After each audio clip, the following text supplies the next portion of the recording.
Hello everyone, welcome back to the channel future with tarot. ये reading होगी Scorpio के लिए एंड इसमें हम देखेंगे कि आपका Valentine week means 7th fab से लेकर 14th फैब का जो टाइम पीरियड है वो कैसे जाएगा। तो सबसे पहले आपके लिए जो मैसेज है टैरो कार्ड की हेल्प से वो ये है कि आपके पास लाइफ में ना बहुत ऑप्शंस होंगे एंड कुछ ऑप्शंस आपके लिए नए होंगे एंड कुछ होंगे पुराने। ठीक है। दूसरा, आपके पास ना जैसे जैसे ऑप्शंस इंक्रीज होते जा रहे हैं वैसे ही आप उस प्रॉब्लम में फंसते जा रहे हो कि आप किसको चूज करोगे, किसको पिक करोगे। और कुछ परसेंटेज लोगों के लिए ये है कि आप के जो भी पर्सन होंगे ना, न्यू वाले जो भी आपको प्रपोज करेंगे या फिर आपके कांटेक्ट में आएंगे, उनमें से कुछ परसेंटेज लोग जो है बिजनेस करते होंगे एंड वो अपने बिजनेस के ऊपर ज़्यादा फोकस होंगे। मीन्स कि एक जो अट्रैक्शन है आपकी तरफ, नो डाउट वो है अट्रैक्शन एंड वो उसको रिवील भी करेंगे, बट उनका जो फोकस होगा ना मेन, वो उनके काम के ऊपर होगा। वो अपने काम पर इतने ज़्यादा फोकस होंगे कि आपको एक बार मतलब बोलेंगे एंड वो आपका वेट करेंगे, आपके डिसीजन का वेट करेंगे। ये नहीं कि आपको बार बार उस चीज़ के लिए फोर्स करेंगे। तो अब आपको देखना होगा कि आपको क्या चूज़ करना है। दूसरा ये भी है कि अगर आप पास्ट के रिलेशनशिप्स की वजह से बहुत ज़्यादा प्रॉब्लम में थे, मीन्स उसकी वजह से आपको ब्रेकडाउन हुआ था आपकी लाइफ में, इमोशनल ब्रेकडाउन, और आपने जो है अभी भी अपने माइंड में अगर उनको रखा हुआ है, उन्हीं की वजह से आप अपनी लाइफ में ना नेगेटिविटी अट्रैक्ट कर रहे हो। बिकॉज यूनिवर्स अपनी तरफ से हर वो कोशिश कर रहे हैं कि आपको मोटिवेट कर पाए, न्यू चांसेस दे पाए। रिलेशनशिप्स कह लीजिए, फाइनेंसेस कह लीजिए, इवन आपके फाइनेंसेस में भी इम्प्रूवमेंट है उस टाइम पीरियड में। और आपको बस मैं ये बोलूँगी, पुराने रिलेशनशिप के ऊपर अब ध्यान देना बंद करो, बिकॉज ऑलरेडी वो एक आपकी लाइफ में ना बहुत बड़ा मतलब टावर मूवमेंट ला चुका है। तो ऐसी चीज़ के बारे में आप बार बार सोच क्यों रहे हो। और ये भी है, जो भी लोग अगर सोचते हैं कि पास के कनेक्शन को आप फिर से एक चांस देना चाहते हो, तो मैं बोलूँगी कि थोड़ा सोच समझ के उस चीज़ के ऊपर ध्यान देकर काम करना। बिकॉज इमोशनल आपको जितनी फुलफिलमेंट चाहिए वो पास्ट रिलेशनशिप से नहीं मिलेगी। अगर आप फाइनल कार्ड देखते हो वो 8 ऑफ कप्स का है एंड 5 ऑफ कप्स का है। ठीक है। दोनों ही कार्ड सैडनेस को रिप्रेजेंट करते हैं। मीन्स इमोशनल फुलफिलमेंट नहीं है आपको। पास्ट के जो रिलेशन था उसके चीज़ों को, उसकी जो अटैच्ड फीलिंग थी उसके साथ, उस चीज़ को अब आपको छोड़कर आगे बढ़ना होगा अपनी लाइफ में। बिकॉज क्या कर रहे हो ना, आप अपनी एनर्जीज को खुद ही ब्लॉक कर रहे हो। यूनिवर्स की तरफ से अपॉर्चुनिटीज़ बहुत सारी है, रिलेशनशिप में भी, फाइनेंसिस में भी। आप ग्रो करोगे, ऐसा नहीं कि मैं ग्रो नहीं करोगे, लेकिन आपको यही करना है कि आप अपनी जो पास्ट की नेगेटिव एनर्जीज अटैच्ड हैं अपने आप से, अपने प्रीवियस रिलेशनशिप से, उन सबको रिमूव करो। कोशिश करो कि जो भी अब आप नेक्स्ट रिलेशनशिप में आओगे उसमें ना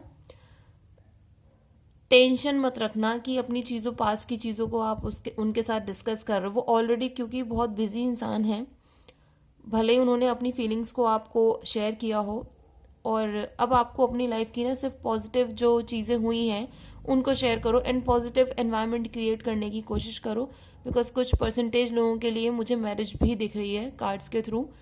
कुछ छोटी सी गैदरिंग हो सकती है, या फिर अगर आप अभी शादी नहीं करना चाहते हो तो एंगेजमेंट हो सकती है, या आप अपने रिलेशन को ही सेलिब्रेट कर सकते हो कि फाइनली आप इस टाइप के रिलेशन में आए कि वो आपको फुलफिल कर रहा है इमोशनली। दूसरा मैं ये भी बोलूँगी, आपकी फैमिली आपको सपोर्ट करेगी। अगर आप किसी प्रॉब्लम में हो, आप डिसीजन नहीं ले पा रहे हो और आपको ऐसा लगता है कि वो चीज़, अगर आप डिसीजन नहीं लेते हो उसकी वजह से आपकी कहीं ना कहीं फैमिली इम्पैक्ट हो रही है, तो अपने पेरेंट्स को जाके बात करो। पेरेंट्स से बात नहीं कर सकते तो अपनी आपकी फैमिली में अगर कोई भाई बहन है या दादी हैं, दादाजी हैं, मतलब कोई भी ऐसे पर्सन जिससे आप अपनी बात को शेयर कर सकते हो, आप उनको बोलो। वो शायद आपको ना एक सही गाइडेंस देंगे। और आप जो उस टाइम लैप्स में फंसे हुए हो ना कि किसको एक्सेप्ट करना है किसको नहीं करना है, वो आपको सही गाइड कर पाएंगे।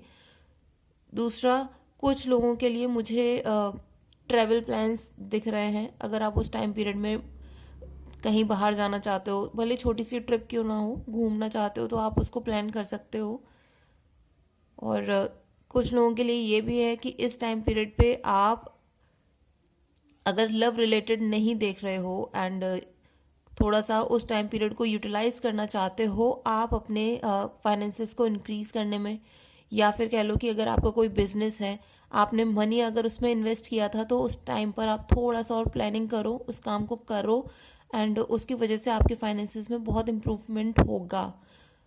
बिकॉज आपकी जो एनर्जी है ना वो इस तरीके की होगी उस टाइम पर कि आपको जो भी ट्रबल्स दी जाएंगी, मतलब कोई भी अगर आपको अपॉर्चुनिटी दी जा रही हो और आपको ऐसा लगता है कि वो अपॉर्चुनिटी इस टाइप की है कि थोड़ा सा उसमें आपको अपना माइंड इन्वेस्ट करना होगा, टाइम इन्वेस्ट करना होगा एंड थोड़ा सा कहते हैं ना एक चैलेंजिंग सिचुएशन है, अगर इस टाइप की कोई सिचुएशन है तो प्लीज़ उसको जाके रिजॉल्व करो, उसको काम को पूरा करने की कोशिश करो, क्योंकि वो काम जैसे ही होगा ना आपकी फाइनेंसेस में इंक्रीमेंट होगा। एंड उसकी वजह से ये भी है कि जहाँ पर आपको लग रहा था ना कि सेटिस्फेक्शन नहीं मिल रहा है आपकी लाइफ में, कभी कभी हमें क्या करना होता है कि अगर एक एरिया में सेटिस्फेक्शन नहीं है तो हमें अपनी लाइफ का दूसरे एरिया को सुधारना चाहिए।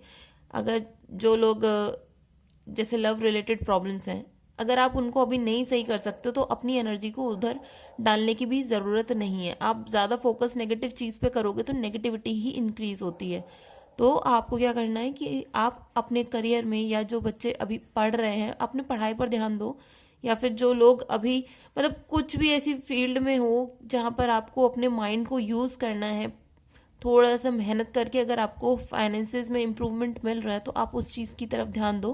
बिकॉज जैसे ही आपके फाइनेंसेस में इंक्रीमेंट होना शुरू होगा ना, यूनिवर्स जो आपको अपॉर्चुनिटीज़ दे रहे थे वो फिर आप देख पाओगे। आपके जो ब्लॉकेजेस है ना माइंडसेट की वजह से वो रिमूव होने शुरू हो जाएंगे धीरे धीरे, जस्ट बिकॉज कि आप नेगेटिव चीज़ों पर ध्यान ना देकर अपनी पॉजिटिव साइड को इम्प्रूव कर रहे हो, कि जहाँ पर आप ग्रो कर सकते हो अपनी तरफ से, जहाँ आपके माइंड में कोई ब्लॉकेजेस नहीं है तो आप उस पर ध्यान दो। एंड मुझे बहुत कम परसेंटेज लोगों के लिए ये भी है कि अगर आपकी लाइफ में थर्ड पार्टी सिचुएशन चल रही थी किसी के साथ, तो वो थर्ड पार्टी सिचुएशन जो है रिजॉल्व होएगी, और जो पर्सन थर्ड पार्टी सिचुएशन में अटका हुआ था वो आप दोनों के सामने आएगा और वो आपको खुद ही बोलेगा कि ये अब रिलेशन वो कैरी ऑन नहीं कर सकते। तो ये बेस्ट पार्ट रहने वाला है जहाँ पर आप खुद नहीं डिसाइड कर पा रहे हो, यूनिवर्स आपको खुद इस तरीके से एक मैसेज देंगे, या फिर आप ये कह लीजिए कि इस तरीके से आपको समझाएंगे जहाँ पे आपको थोड़ा बुरा तो लगेगा, बिकॉज आपको ऐसा लगता हो कि वो पर्सन आपकी लाइफ में सबसे इम्पॉर्टेंट पर्सन है, बट अगर वो थर्ड पार्टी सिचुएशन में है तो वो खुद आपको मना करके जाएंगे कि अब इस रिलेशन को वो कैरी ऑन नहीं कर सकते। बिकॉज आप क्या कर रहे हो, ब्लॉकेजेस की वजह से, मेंटल ब्लॉकेजेस की वजह से, जो कि आपके सामने चीज़ें हैं ना आप उनको भी इग्नोर कर रहे हो, उनको भी नेग्लेक्ट कर रहे हो।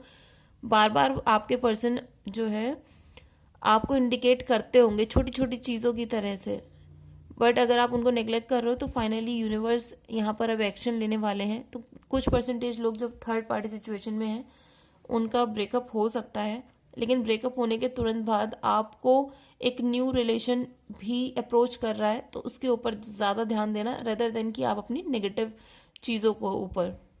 और थोड़ा सा इस टाइम पर आप पीसफुल म्यूज़िक सुनने की कोशिश करो, जो कि पानी से रिलेटेड म्यूज़िक नहीं होता, रेन की ड्रॉप्स का, इस टाइप का कोई म्यूज़िक आप सुनने की कोशिश करो, वो आपको हील करेगा।